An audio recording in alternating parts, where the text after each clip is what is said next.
तो आज मैं स्कूल के बाद की ड्यूटी समझाऊंगा। श्रृंखला की शुरुआत में हमें एक स्कूल प्रस्तुत किया जाता है जहां हर कोई अपने अपने काम में व्यस्त था। कुछ छात्र क्लास में पेपर दे रहे थे तो कुछ बाहर खेल रहे थे। दो छात्र एक दूसरे के मोबाइल में देखकर बात करते हैं कि उन्होंने 1 साल पहले आसमान में बैंगनी रंग की गेंद देखी थी। पहली बार उन्हें देखने वाले लोग काफी डर गए थे। उन्हें देखकर लोगों को लगा कि ये दुनिया खत्म होने वाली है। सभी ने मिलकर उन गेंदों पर शोध किया, लेकिन ये पता नहीं चल सका कि वे कहां से आए थे। सेना ने उन्हें मारने की भी कोशिश की, लेकिन उनकी संख्या बढ़ती गई। लेकिन जब वैज्ञानिकों ने इन पर काफी शोध किया तो पता चला कि इसमें ऐसा कुछ भी नहीं था जो दुनिया को नुकसान पहुंचा सके। जिसके बाद धीरे धीरे सब कुछ ठीक होने लगा। उन खतरनाक बड़ी गेंदों को हल्के में लिया जाने लगा।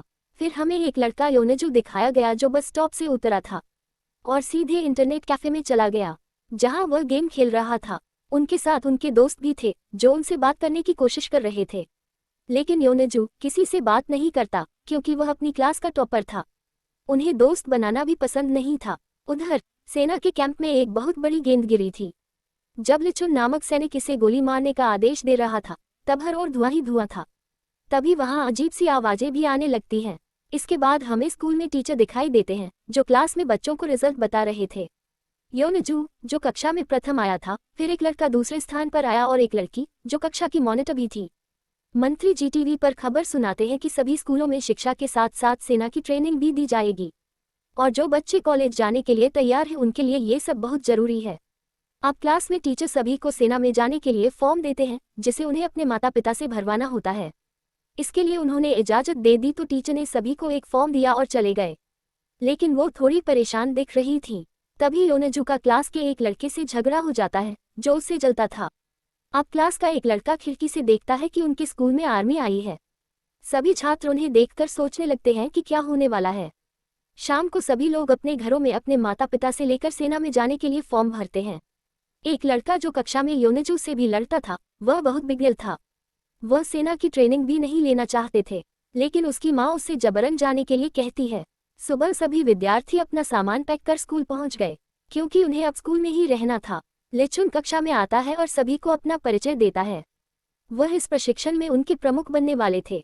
वह क्लास में सभी को ये भी बताते हैं कि सभी बच्चों का व्यवहार कैसा है और वे एक दूसरे के साथ कैसे रहते हैं। इसके नंबर भी लगेंगे। सभी को अच्छे से ट्रेनिंग करनी होगी। लड़के और लड़कियों को अलग अलग कमरे दिए जाते हैं, लेकिन वे सभी मौज मस्ती करने लगते हैं। उन्हें देखकर ऐसा लग रहा था मानो वे किसी समर कैंप में पहुंचे हों। लड़कियां मेकअप करके एंजॉय कर रही थीं। तभी एक महिला सिपाही आती है जो सभी लड़कियों को डांटती है और गेट बंद करने के लिए कहती है। और अब वह सभी को मैदान में ले गई जहां उनकी ट्रेनिंग का पहला काम बंदूक पकड़ना था। लेकिन सभी विद्यार्थी उसे पकड़कर ऐसे खेल रहे थे जैसे बच्चे खेल रहे हों। तब लिचुन सभी को डांटते हुए कहता है कि तुम खिलौने की तरह खेल रहे हो। ये वो हथियार है जिसे चलाना आपको सीखना होगा, जिससे आपकी जान बच सकती है। इसके बाद शुरू हुई उनकी कड़ी ट्रेनिंग। सभी विद्यार्थी प्रशिक्षण से थक गए थे। कुछ बच्चे बहुत खुश थे, लेकिन कुछ बहुत रोए कि हमें यहाँ नहीं रहना है, हमें घर वापस जाना है। यहाँ फोन लाना भी मना था, लेकिन वही लड़का जो आर्मी ट्रेनिंग में नहीं आना चाहता था वो छुप गया और अपना फोन अपने साथ ले आया।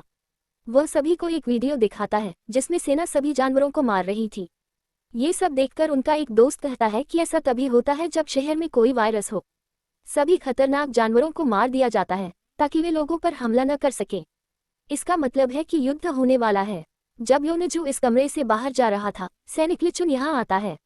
उनका कहना है कि आप इस तरह अकेले बाहर नहीं जा सकती, तुम्हें यही रहना है और जो करना है करना है। यहाँ योनेजू ने लिचुन को उस लड़के के बारे में भी बताया जो फोन लेकर आया था। इसके लिए लिचुन ने उसे बहुत डांटा। अब जब योनेजू सब कुछ बताकर बाहर जा रहा था तो वह लड़का भी उसके पीछे आ जाता है ताकि वह अपने फोन का बदला ले सके। इसी बीच एक बड़ी गेंद उनके पास आती है। उसमें से एक राक्षस निकला था जो बहुत बड़ा था। वह योनेजू को पकड़ता है और धीरे धीरे उसे खा जाता है। वह राक्षसी प्राणी दूसरे लड़के को भी पकड़ने के लिए तैयार था, लेकिन यहाँ लिचुन आता है और उसे बचाता है। देखते ही देखते वह जीव राक्षस फिर से एक गेंद में बदल जाता है। अब जब उनकी टीचर को इस बात का पता चला तो वह बहुत चिंतित हुई। लिचुन शिक्षक से कहता है कि तुम्हें इसे छिपाना होगा। गेंद से निकला जीव एक छात्र को खा गया। अगर ये बात किसी को पता चल गई तो सभी बहुत परेशान हो जाएंगे। हम सबको बता देंगे कि योनेजू अपने घर वापस चला गया है। हमें यहाँ लिचुन दिखाई देता है जो कुछ याद करके बहुत चिंतित था। हमें पिछला दृश्य दिखाया गया है जिसे हमने श्रृंखला की शुरुआत में देखा था। जब सेना के लोगों ने पहली बार इस बड़े गोले पर हमला किया तो उसमें से खतरनाक जीव निकले जिन्होंने हर जगह खून खराबा कर दिया था। लिचुन के हमले में कई सैन्य अधिकारी मारे गए। इस बात से लिचुन को भी पता चल गया कि वो जीव बहुत खतरनाक हैं। वहां हम उस शिक्षक को देखते हैं जो रेडियो पर यह समाचार सुनता है। इसी तरह बड़ी बड़ी 30 गेंदें जमीन पर गिरी हैं। ये सुनकर कमांडर का भी बहुत बुरा हाल हुआ। अब वह सभी को आदेश देता है कि सभी छात्रों को बंदूक चलाना सीखना होगा। हमें एक बड़े खतरे का सामना करना पड़ेगा। छात्रा को भी सारी बात पता चल गई। वे ट्रेनिंग में इतना थक जाते थे कि क्लास में ही सो जाते थे। उन्हें इस हालत में देखकर उनके गुरु को उन पर दया आ रही थी। उनका प्रशिक्षण दिन ब दिन कठिन होता जा रहा है। अब यहाँ एक लड़के को लगता है कि कोई उसे मार रहा है। जब वह अपनी जान बचाकर भागता है तो उसे सामने वह बड़ा जीव दिखाई देता है जो उसे खाने वाला था। लेकिन इसी बीच उसकी नींद खुल जाती है। मतलब ये उसका सपना था। अगले दिन सभी छात्रों के लिए एक परीक्षा आयोजित की जाती है। लिचुन ने बंदूक को इकट्ठा करना शुरू कर दिया। सभी विद्यार्थी इस परीक्षा में बहुत अच्छे से उत्तीर्ण होते हैं। लेकिन यहाँ एक लड़की बंदूक असेंबल नहीं कर पाए। सुबह से शाम हो गई लेकिन वह ऐसा नहीं कर पा रही है। इसलिए सभी लोग उनकी बुरी आलोचना करने लगे। लेकिन यहाँ लिचुन सभी से कहता है कि आपको ऐसा नहीं कहना चाहिए। युद्ध में कोई अकेला नहीं लड़ता। हर कोई समूह में है और आपको अपने साथी का समर्थन करना है जो कमजोर है। यदि तुम ऐसा नहीं करोगे तो तुम सब मर जाओगे। इसके बाद सभी लोग खाना खाने चले जाते हैं। एक लड़का उस लड़की के बारे में कहता है कि हमें उसे पढ़ाना होगा जो वह नहीं कर पाती। दूसरी तरफ गेंदे जिनसे जीव बाहर आया और योनेजू को खा गया। इसके चारों ओर चहारदीवारी बनाई गई है ताकि अगर वह एलियन जीव दोबारा उसमें से निकले तो किसी को नुकसान न हो सके। इसके बाद सेना सभी छात्रों को शूटिंग स्थल पर शूटिंग के लिए ले जा रही थी। जब सब लोग नगर से होकर गुजरते हैं तो देखते हैं कि सारा नगर सुनसान पड़ा है। वे किसी को देख नहीं पाए क्योंकि सेना ने सभी को सुरक्षित स्थान पर भेज दिया था। रास्ते में उन्हें एक बहुत बड़ा गड्ढा दिखाई देता है जिसमें वही बड़ी बैंगनी गेंद गिरी हुई थी। जब ये लोग वापस आ रहे थे तो लिचुन को रास्ते में सब कुछ बिखरा हुआ दिखाई देता है। उसे खतरा नजर आ रहा था। वह सभी छात्रों से कहते हैं कि कोई भी यहाँ से नहीं हटेगा। वह अपने साथी सैनिकों के साथ जांच करने जाता है। अब क्योंकि लिचुन उस छात्र के साथ नहीं था तो इसका फायदा उठाकर दो लड़के एक दुकान पर खाना खरीदने चले गए। जब शिक्षिका को उनके बारे में पता चला तो वह लिचुन के साथ उन्हें खोजने गई। जिसके बाद सभी छात्र इधर उधर बिखर गए। एक लड़की थी जो अकेली कहीं जा रही थी। जब वह सड़क से बंदूक उठाने लगती है तो उसके पास एक कटा हुआ हाथ होता है जिसे देखकर वह काफी डर गई और चिल्लाने लगी। अब सभी लोग उसके पास आ गए थे। हर तरफ खून ही खून था। हर कोई डरा हुआ था। जब टीचर थोड़ा आगे जाने लगती है तो एक छात्र उन्हें रोकता है और कहता है क्या पता ये वही जीव है जिसने योनेजू को खा लिया था। पहले सभी यही सोच रहे थे कि वह घर चला गया है लेकिन अब ये बात सबको पता चल गई थी। उनकी मृत्यु के बारे में जानकर सभी छात्र बहुत डर गए। अचानक वहां छोटे छोटे जीव जंतु आने लगे। टीचर उन्हें वहां से भागने को कहता है और बंदूक से उन्हें मारना शुरू कर देता है। लेकिन एक जीव शिक्षक की बेरहमी से हत्या कर देता है। वहां सैनिक भी आते हैं जो उन प्राणियों से मुकाबला करते हैं। प्राणियों ने एक सैनिक की भी हत्या कर दी थी। उसकी गर्दन धड़ से अलग हो गई थी। भागने के क्रम में सभी बिछड़ गए। कुछ मॉल में छिपे हुए थे लेकिन वहां भी जीव थे। एक लड़का भाग रहा था तो एक लड़की ने उसका पैर पकड़ लिया। घायल लड़की उससे मदद मांग रही थी लेकिन इसी बीच जीव आता है और उसे मार देता है। आगे लड़की दिखाई गई है जिससे बंदूक ठीक नहीं हो रही थी। वह दौड़ते हुए मॉल में आती है। सही समय पर वह दरवाजा बंद कर देती है जिससे उसकी जान उन प्राणियों से बच गई। 3 लड़कियां जो अपनी जान बचाने के लिए भाग रही थीं और उनमें से एक को उस जीव ने पकड़ लिया। तभी महिला सिपाही आकर उसकी जान बचाती है लेकिन जीव ने महिला सिपाही को बुरी तरह मार डाला। ये देखकर लड़की बहुत डर गई और उसने खुद को कार में बंद कर लिया। जब उसके दोस्त आते हैं उससे कहो और उसे कार का दरवाजा खोलने के लिए कहो। उसे काफी डर लग रहा था कि वह दरवाजा भी नहीं खोलती। अब उसके बाकी दोस्त अपनी जान बचाने के लिए फोन बूथ पर जाते हैं और खुद को बंद कर लेते हैं। वहां जीव जंतु भी आ गए थे जो कांच तोड़ने की कोशिश कर रहे थे। गलती से उन लड़कियों द्वारा सायरन बजा दिया जाता है। उनकी आवाजों की वजह से और भी जीव जंतु उनकी ओर आ रहे हैं।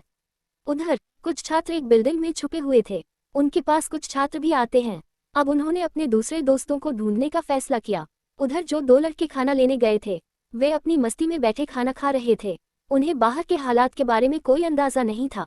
अब जब वे बंदूक की आवाज सुनते हैं तो बाहर निकलने लगते हैं। उनके रास्ते में एक जीव आ गया था। पहले तो उन्हें वह जीव बहुत प्यारा लगा। वे उसके साथ खेलने लगते हैं लेकिन अचानक वह जीव उन पर हमला कर देता है। कुछ छात्र कार पार्किंग क्षेत्र में फंस गए थे। एक छात्र उन्हें ढूंढने उनके पास आता है। वह उनसे अपने साथ आने के लिए कहता है लेकिन वे मना कर देते हैं। उन्हें पता था कि बाहर उनकी जान को खतरा है। तभी वहां एक जीव भी आ गया था। अब उनका उससे सामना हो गया। अब जो लड़कियां फोन बूथ में थीं, उन्हें भी लिचुन ने बचा लिया था। जब एक प्राणी लिचुन पर हमला करने वाला था तो एक लड़की जो पहले से ही लक्ष्य बनाने में अच्छी थी, उसने उस प्राणी को मार डाला और लिचुन की जान बचाई। सभी छात्र अब उसी स्थान पर एकत्रित होते हैं जहां से ये लोग अलग हुए थे। जब उन्होंने कुछ सैनिकों और शिक्षकों की लाशें देखी तो वे सभी दुखी हो गए और रोने लगे। लिचुन उन्हें सच बताता है। उनका कहना है कि इन गेंदों, जिनके बारे में आप जानते हैं, में छोटे छोटे एलियन यानी इंसानों को खाने वाले जीव होते हैं और आप सभी उनसे प्रतिस्पर्धा करने के लिए प्रशिक्षण लेने जा रहे हैं। ये सुनकर सभी की हालत बहुत खराब हो गई। तभी वहां हलचल मच जाती है।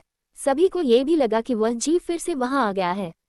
जब लिचुन ने वहां बंदूक तानी तो वहां 2 लड़के थे जो खाने का सामान लाने गए थे। हर कोई स्कूल लौट आता है। बाकी छात्र जहां ट्रेनिंग कर रहे थे वहां की हालत देखकर हैरान हैं। उन्हें नहीं पता था कि उनके साथ क्या हुआ है। हमें यहाँ लिचुन का फ्लैशबैक दिखाया गया है। एक पुराना दृश्य जहां उनके वरिष्ठ ने उन्हें बताया कि एक गेंद में इतने सारे जीव थे कि उन्होंने हमारी आधी सेना को मार डाला। तो सोचिए अगर उसी वक्त उन गेंदों ने हम पर हमला कर दिया तो क्या होगा और हम क्या करेंगे। इसलिए हमें स्कूल में पढ़ने वाले छात्रों को प्रशिक्षित करना होगा। तब लिचुन ने उससे इनकार कर दिया क्योंकि वह निर्दोष छात्रों की जान खतरे में नहीं डाल सकता था, लेकिन उनके पास और कोई रास्ता नहीं था। हम पुनः वर्तमान समय को देखते हैं जहां सभी छात्र परेशान थे। उन्हें पता था कि उनकी जान खतरे में है। वे अपने घर वापस जाना चाहते हैं। लिचुन आता है और उन्हें सूचित करता है कि पूरा शहर वीरान है। आपके माता पिता को सुरक्षित स्थान पर भेज दिया गया है। हमें ये भी नहीं पता कि शहर में गेंदें कहाँ गिरी हैं, तो बाहर जाने की बजाय आप यही सुरक्षित हैं। इसे वहां की आर्मी लैब में दिखाया गया है। छोटे छोटे जीवों का परीक्षण किया जा रहा था। उन्हें पता चला कि छोटे जीव जंतुओं को केवल यूरेनियम गन से ही मारा जा सकता है और इसका असर वयस्कों पर नहीं पड़ेगा। रात में सभी छात्र यहाँ से भागने का फैसला करते हैं। वे बाहर जाएंगे और अपनी माँ और पिता को ढूंढेंगे, लेकिन रास्ते में एक लड़का शोर मचा देता है। लिचुन को इसके बारे में पता था। उसने सजा के तौर पर उन्हें उल्टा लटका दिया। इसके बाद छात्र नहीं रुके। उन्होंने स्कूल में खबर फैला दी कि हमारी जान खतरे में है, हम मरने जा रहे हैं। तभी सभी छात्र विद्यालय से बाहर आ गए और जाने को कह रहा था। सभी सैनिक उन्हें रोकने की कोशिश करते हैं और उन्हें अंदर जाने के लिए कहो, क्योंकि उनकी जान खतरे में थी। लेकिन अचानक एक बहुत बड़ी गेंद वहां गिरी जिसमें छोटे छोटे जीव थे जो हर किसी पर हमला कर देते हैं। वे सभी को बेरहमी से मार रहे थे और छात्रों को अंदर जाने के लिए कहें, लेकिन इससे पहले कि वे अंदर जा पाते प्राणियों ने कई बच्चों को मार डाला था। जिनके पास बंदूकें थी वे सुरक्षित थे। इन प्राणियों के हमले में कई छात्र और सैनिक मारे गए और जो बचे उन्होंने खुद को स्कूल में बंद कर लिया और अपने दोस्तों की मौत देखकर खूब रो रहे थे। यहाँ भी ये सुरक्षित नहीं था, वहाँ और भी जीव आए हुए थे। लिचुन बाकी छात्रों को ट्रक में बिठाकर वहां से ले जाने वाला था। जब सभी छात्र ट्रक में बैठे तो एक लड़की का पैर फिसल गया और वह नीचे गिर गया। तभी जीव आता है और उसे बेरहमी से मार देता है। उनकी मौत देखकर सभी को बहुत दुख हुआ। लिचुन ने ट्रक रोका, लेकिन उसके वरिष्ठ ने उसे आगे जाने के लिए कहा, क्योंकि वह बाकी बचे लोगों की जान खतरे में नहीं डालना चाहता था। उस शहर को दिखाया गया है जहां हर तरफ आग लगी हुई थी। शहर पूरी तरह नष्ट हो गया। अब स्कूल से 2 ट्रक निकले। एक ट्रक छात्रों को सुरक्षित स्थान पर ले गया था। यह उन्हें दूसरे सैन्य शिविर में ले आया था। जब वे वहां पहुंचने पर वे अपने अन्य दोस्तों को नहीं देख सके जो दूसरे ट्रक में थे। इसके बाद हमें एक और ट्रक दिखाया जाता है जिसके ड्राइवर को जीव ने मार डाला था और उनका ट्रक भी पलट गया। उनका एक दोस्त भी बुरी तरह घायल हो गया। इसके बाद जब सभी छात्र नक्शा देखते हैं तो उन्हें कहाँ ले जाया जा रहा है, वह जगह कितनी दूर है, परंतु मानचित्र के अनुसार वह स्थान बहुत दूर था। वे पैदल यात्रा नहीं कर सकते। अब क्योंकि उनका एक दोस्त भी घायल हो गया था, इसलिए उन्होंने यहीं रुकने का फैसला किया, क्योंकि यहाँ उसे जीव का खतरा कम लग रहा था। वहाँ सेना शिविर में अन्य छात्र जो अपने दोस्तों के बारे में चिंतित थे, वे लिचुन के पास आते हैं और उनसे उन्हें खोजने के लिए कहते हैं। वहाँ जिस छात्र का ट्रक पलट गया था, उन्हें रात बिताने के लिए एक घर दिखता है।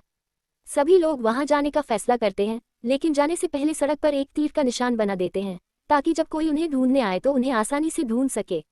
शिविर में लिचुन बच्चों को बचाने के लिए अपने वरिष्ठ से बात करता है, तो उसने मना कर दिया। उनका कहना है कि अब ये काम जरूरी नहीं है। लिचुन, जो बहुत गुस्से में था, अब अपने कमांडर के पास जाता है और उससे कहता है कि सीनियर चाहता है कि हम यहीं रहें और बाकी बच्चों को नहीं बचाया। लेकिन ये सुनकर सेनापति कहता है कि नहीं, हमें उन्हें बचाना होगा। वह अपने एक सैनिक के पास जाता है जिसके पास ट्रक की चाबी थी। वह उससे बात करता है और उससे चाबियां चुरा लेता है और लिचुन को दे देता है ताकि वह बाकी छात्रों को बचा सके। एक बार जब शिविर के बाकी बच्चों को ये पता चला तो वे भी अब लिचुन के साथ जाना चाहते हैं। जो लड़की घायल हो गई थी अब वे उसके लिए घर पर दवा ढूंढने लगे। उन्हें यह मिल गया। तभी वहां एक लड़की को खाने के लिए चिप्स का पैकेट मिला। लालच में आकर वह चिप्स का पैकेट छिपा देती है ताकि किसी और को वह न मिल सके। अब जो लड़की चिप्स छिपाकर खा रही थी उसने देखा कि एक जीव उसे छुपकर देख रहा है। ये देखकर वह भाग जाती है। उसे देखकर बाकी छात्र भी भागने लगे। उन्होंने खुद को घर में बंद कर लिया था। वे सोच रहे थे कि वे प्राणी से बच गए हैं, लेकिन वह जगह से अंदर आने की कोशिश कर रहा था। लेकिन वे ये सोचकर थोड़ा शांत हो गए कि यहाँ केवल एक ही प्राणी है। इन सभी ने खुद को एक कमरे में बंद कर लिया था, लेकिन वहाँ की खिड़की टूटी हुई थी। इसलिए उन्होंने एक कोठरी बना ली और वहाँ का रास्ता बंद कर दिया, तो जीव वहाँ से अंदर नहीं आ सकता। लेकिन लिचुन, जो ट्रक में उन्हें ढूंढने आ रहा था, को पीछे से एक आवाज़ सुनाई देती है जो ट्रक में बैठे छात्रों की थी। वे भी उसके साथ अपने मित्रों को खोजने आए। लीचुन ने उन्हें मना कर दिया और शिविर में वापस जाने के लिए कहा, लेकिन उन्होंने जाने से मना कर दिया और कहा कि नहीं, हम किसी भी कीमत पर वापस नहीं जाएंगे और हम आपके साथ अपने दोस्तों को बचाना चाहते हैं। लिचुन उनका साहस देखकर प्रसन्न हुआ। दूसरी तरफ जो छात्र घर में फंसे हुए हैं वह कार को देखता है और आता है और उससे कहता है कि हम यहाँ से जा सकते हैं, लेकिन वह ये भी जानता था कि जीव घर में कहीं छिपा हुआ है। अगर उसने थोड़ा भी शोर मचाया तो वह परग्रही जीव उन्हें मार डालेगा। अब उसका एक दोस्त चुपचाप गैराज में जाता है और एक रिंच लाता है ताकि वह इस कमरे की खिड़की खोल सके और बाहर आ सके। वे घर के एक कमरे में फिल्म चलाते हैं और वह इस शोर के साथ यहाँ आता है। वे वास्तव में प्राणी का ध्यान भटका रहे थे। अब वे जल्दी से खिड़की खोलते हैं और चले जाते हैं, लेकिन वह जीव बहुत चालाक था। उसे यह बात पता थी, इसलिए वह उनका पीछा करता है। अब उसे ये भी पता था कि हर कोई यहाँ से भाग नहीं सकता, किसी को तो यही रुकना होगा और बलिदान देना होगा। यहाँ वह घायल लड़की को छोड़ने की बात करता है, लेकिन वह रुकना नहीं चाहती थी। तो अब वे यहाँ एक खेल खेलते हैं, जिसे सबसे छोटी छड़ी मिलेगी वह यही रहेगा और जीव का सामना करेगा। बाकी लोग चले जाएंगे। अब एक लड़के के हाथ में एक छोटी सी छड़ी आ जाती है, जिसे दिखाने से वह डरता था, क्योंकि उसे डर था कि अगर उसने ऐसा किया तो सब उसे यहीं छोड़ देंगे। ये देखिए, एक और लड़का अपनी छड़ी तोड़ देता है और सभी से कहता है कि मैं यहीं रहूंगा, आप लोग यहाँ से चले जाइए। सभी को उसके लिए बुरा लगा, लेकिन फिर भी सभी चले गए। अब एलियन उस लड़के के पीछे था और अपनी जान बचाने के लिए भाग रहा था। जब वह लड़का उस जीव से दूर भाग रहा था तो वही लड़का वहां आ जाता है जिसकी उसने मदद की थी। उसने आकर उस जीव को जमा दिया था, क्योंकि वह जानता था कि जीव को जमाया जा सकता है। और ये दोनों वही लड़के थे जो खाना ढूंढने बाजार गए थे। वहां लिचुन भी छात्र के साथ उस स्थान पर पहुंच जाता है जहां उसने तीर का निशान बनाया था। वे समझ गए कि सभी लोग यहीं कहीं मौजूद हैं। वहां जब वो दोनों लड़के खुशी खुशी आ रहे थे तो वो जीव उन पर पीछे से दोबारा हमला करना शुरू कर देता है, लेकिन वहां लिचुन आ गया था और आकर उन्हें बचा लेता है। जिस लड़की का निशाना बहुत अच्छा था उसने अपनी बंदूक से उस जीव को मार डाला था। सभी में बहुत खुशी थी एक दूसरे से मिलने पर। लिचुन सभी को वापस सेना शिविर में ले आया था, जहां कमांडर उन्हें देखकर बहुत खुश हुआ। सीनियर ने लिचुन को भी बहुत डांटा, क्योंकि वह उनकी अनुमति के बिना बच्चे को बचाने गया था। अब वे सभी सुरक्षित और स्वस्थ होकर वापस आ गए थे, इसलिए उन्होंने लिचुन को कुछ नहीं कहा। वरिष्ठ जानते हैं कि वह उनकी सेना का बहादुर सैनिक है। धीरे धीरे सभी विद्यार्थियों को यह वातावरण अच्छा लगने लगा।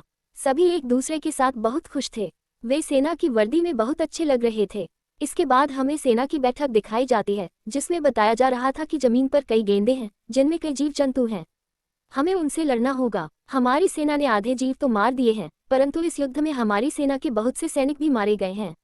तो लिचुन के वरिष्ठों ने उसे आदेश दिया। हमें बताया गया कि अब तुम्हें स्कूल के सभी छात्रों को लेकर उन प्राणियों के स्थान पर जाना होगा और उनसे प्रतिस्पर्धा करनी होगी। जब सभी को पता चला कि अब उन्हें युद्ध करना होगा तो सभी डर गए। गरीब लोग न तो खाना खा रहे थे और न ही ठीक से सो पा रहे थे। उन्हें यहाँ की अपनी पुरानी जिंदगी याद आती है कि वे कितने अच्छे तरीके से अपना जीवन व्यतीत करते थे, बस पढ़ना, सोना, खाना, पीना। लेकिन अब उनकी जिंदगी बदल चुकी थी। लिचुन और सेनापति उनके पास आए। सभी सोच रहे थे कि लिचुन उन्हें डांटने के लिए यहाँ आया है, लेकिन ऐसा नहीं था। उसने उनके लिए स्वादिष्ट भोजन बनाया था, क्योंकि वह जानता था कि मुसीबत में कोई ठीक से खाना नहीं खाता। सभी का मूड अच्छा था और सभी मस्ती कर रहे थे। लिचुन यहाँ सभी से कहता है कि मुझे नहीं पता इस प्राणी का युद्ध कब तक चलेगा, लेकिन हाँ, मैं वादा करता हूँ कि आखिरी सांस तक तुम्हें नहीं छोड़ूंगा। ये सुनकर हर कोई भावुक हो गया। सुबह सभी लोग जाने के लिए तैयार थे। लिचुन सभी छात्रों को एक मशीन देता है, जिसके बारे में वह बताता है कि यह आपको प्राणियों के बारे में बताएगा कि वे आपसे कितनी दूर हैं। जब वे शहर पहुंचते हैं तो उन्हें सड़क पर बहुत सारी टूटी हुई कारें दिखाई देती हैं। वहां उन्हें एक फ्रिज भी मिल गया जिससे वे कोल्ड ड्रिंक पीने लगे। तब उन्हें अपने आसपास कुछ महसूस होता है। उनकी मशीन भी आवाज करने लगी। उनमें से एक वहां बीच में पड़ी खिलौना कार को फेंक देता है। जीव जंतु तेज आवाज के साथ वहां आने लगते हैं और सभी उन पर गोली चलाकर हत्या कर देते हैं। परंतु कुछ प्राणी घरों में जाकर छिप गए। वे अब उन घरों में जाते हैं, प्राणियों को ढूंढते हैं और उन्हें मारने का फैसला करते हैं। जब वे घर जा रहे थे और प्राणियों की तलाश कर रहे थे तो वहां उन्हें एक महिला सैनिक मिली जिसकी हालत बहुत खराब थी। वह काफी समय से वहां छुपी हुई थी। वे सभी उसे बचाकर बाहर लाए थे। वहां लिचुन को कुछ सैनिक भी मिले। वह उन्हें बचाकर भी लाता है, जिसके बाद सभी छात्र उस लड़की के मृत साथियों की लाशों को इकट्ठा करते हैं और वो सोच रहे थे कि अगर उनके साथ ऐसा हो सकता है तो हमारा क्या होगा, क्या हम इस युद्ध में बच पाएंगे या नहीं। जब सब लोग बैठकर खाना खा रहे थे तभी वह लड़की उठती है, बंदूक उठाती है और खुद को मारने की कोशिश करती है। तभी एक लड़की उसके पास आती है और उसे रोकती है, लेकिन वह लड़की बहुत रो रही थी और कह रही थी कि मेरी वजह से मेरे साथियों की जान चली गई। वे मुझसे मदद मांग रहे थे लेकिन मैं अपनी जान बचाकर भाग गया और हमारे नेता हमें छोड़कर चले गए। जो लड़की उसे रोक रही थी वह कहती है कि अगर मैं तुम्हारी जगह होती तो शायद यही करती। तभी वहां लिचुन आ जाता है। उस लड़की को इतना गुस्सा आ रहा था कि अब वह उस पर बंदूक रख देती है और कहती है कि तुम भी ऐसे ही हो, आप भी हर नेता की तरह उन्हें बीच रास्ते में छोड़ देंगे, क्योंकि हर नेता ऐसा ही करता है। और ये कहते हुए वो लड़की गोली चला देती है। तभी कमांडर लिचुन के सामने आ जाता है और गोली कमांडर को लग जाती है, लेकिन उनकी जान को भी खतरा नहीं था। गोली उसके कंधे पर ही लगी थी। अब लिचुन सेनापति से मिलने जाता है। कमांडर का कहना है कि इसमें उस लड़की की कोई गलती नहीं है, यह उनके नेता के कारण ही संभव हुआ है। जिसके बाद लिचुन अब सभी छात्रों के पास जाता है और उन्हें कैंप में वापस जाने के लिए कहता है। उनका कहना है कि मेरी पहली जिम्मेदारी आप सभी की जान बचाना है, क्योंकि मैं नहीं चाहता कि मेरी वजह से आपकी जान खतरे में पड़े। और किसी ने सोचा कि नेता ने उन्हें अकेला छोड़ दिया है, लेकिन सभी छात्र यह भी जानते थे कि अगर वे इस मिशन को छोड़कर वापस चले गए और उन्होंने प्राणियों को नहीं मारा तो लिचुन को सीनियर की ओर से बहुत बुरी सजा दी जाएगी। यहाँ एक लड़की जो लिचुन को पसंद करने लगी थी वह उससे अपने दिल की बात बताने जा रही थी, लेकिन लज्जा के मारे वह बता न सकी। जब वह वापस अपने कमरे में गई तो वहाँ सभी लड़कियां उससे पूछ रही थी, लेकिन वह लड़की सबसे कहती है कि जब हम वापस आर्मी कैंप में जाएंगे तो शायद मैं उसे वहाँ सब कुछ बता दूंगी। वहाँ छत पर वही लड़की जिसका निशाना बहुत अच्छा था वहाँ जीव जंतुओं को आते हुए देखती है और सबको बताती है कि उन प्राणियों का अगला निशाना हमारा बेस है। अब उन सभी ने यही फैसला किया कि उन्हें वापस जाना होगा और अधिक सेना लानी होगी ताकि वे उन प्राणियों से मुकाबला कर सकें। लेकिन यहाँ के कुछ छात्रों का कहना है कि अगर हम वापस जाएंगे तो बहुत देर हो जाएगी। ये सुनकर लिचुन और सेनापति बहुत खुश हुए। उन्हें नहीं लगा कि उनके बच्चे इतने बुद्धिमान हैं। अब उन्होंने प्लान बनाया कि वो एक बिल्डिंग में ढेर सारे बम लगा देंगे। वे सभी प्राणियों को वहां बुलाएंगे और फिर ये सभी जीव उस विस्फोट में वहीं मर जाएंगे। फिर उन्होंने देखा कि वे जीव एक दूसरे से संवाद कर सकते हैं। लिचुन अपने सभी साथियों से कहता है कि हमारे पास केवल 10 मिनट हैं, हमें जो भी करना है इन 10 मिनट में करना है। वे अब उन प्राणियों को अपनी ओर बुलाने के लिए बहुत शोर मचाते हैं। कभी कभी वे कारों के शीशे तोड़ रहे थे, कभी कभी वे सायरन बजा रहे थे, जिससे वे जीव अब उस भवन की ओर आ रहे थे। इसी बीच वहां बहुत सारे जीव जंतु आ जाते हैं। जो छात्र उस बिल्डिंग में बम लगा रहे थे, लिचुन उनके पास आता है और कहता है कि आपको अपना काम जल्दी खत्म करना होगा, और कमांडर से कहता है कि उन सबको लेकर दूसरी बिल्डिंग में चले जाओ। लेकिन कोई भी विद्यार्थी लिचुन को लिए बिना जाना नहीं चाहता था। वे बहुत भावुक हो रहे थे, लेकिन फिर भी कमांडर उन्हें बचा लेता है और दूसरी बिल्डिंग में ले जाता है। लेकिन जब लिचुन वहां से जाने लगा तो उसने देखा कि उसके आसपास बहुत सारे जीव जंतु आ गए हैं। उसे बचाना मुश्किल था और वह काफी घायल भी हो जाता है। लिचुन उस बिल्डिंग में बुरी तरह फंस गया था। वह दूसरी बिल्डिंग में सभी को बम विस्फोट करने के लिए कहता है, लेकिन कोई भी छात्र बम विस्फोट नहीं करना चाहता था। वे सभी रो रहे थे क्योंकि लिचुन की जान खतरे में थी और वह उस बिल्डिंग में फंस गया। कोई नहीं चाहता था कि लिचुन को इस विस्फोट में कोई नुकसान हो। जिस लड़की को लिचुन पसंद आया वह उससे वॉकी टॉकी पर बात करती है। वह कहती है कि तुम हमें बीच रास्ते में ऐसे नहीं छोड़ सकते, तुमने हमसे वादा किया था कि तुम आखिरी वक्त तक हमारे साथ रहोगे। लेकिन लिचुन ने उसे कहा कि मेरे पास इसके अलावा कोई रास्ता नहीं है। इतना कहकर वह वॉकी टॉकी बंद कर देता है। सेनापति के हाथ कांप रहे थे। वह बम विस्फोट करने को भी तैयार नहीं था, लेकिन फिर जब वह देखता है कि जीव उस बिल्डिंग से बाहर आ रहे हैं तो एक लड़की बहादुरी से बम के रिमोट के पास जाती है जीव अब लिचुन तक पहुंच चुके थे। वे उस पर हमला करने वाले थे। हम लिचुन के चेहरे पर आखिरी मुस्कान देखते हैं। उस बिल्डिंग में बम फट गया। यह एक बड़ा धमाका था। उस धमाके को देखकर सभी छात्र खूब रो रहे थे। फिल्म इसी दुखद दृश्य के साथ खत्म होती है।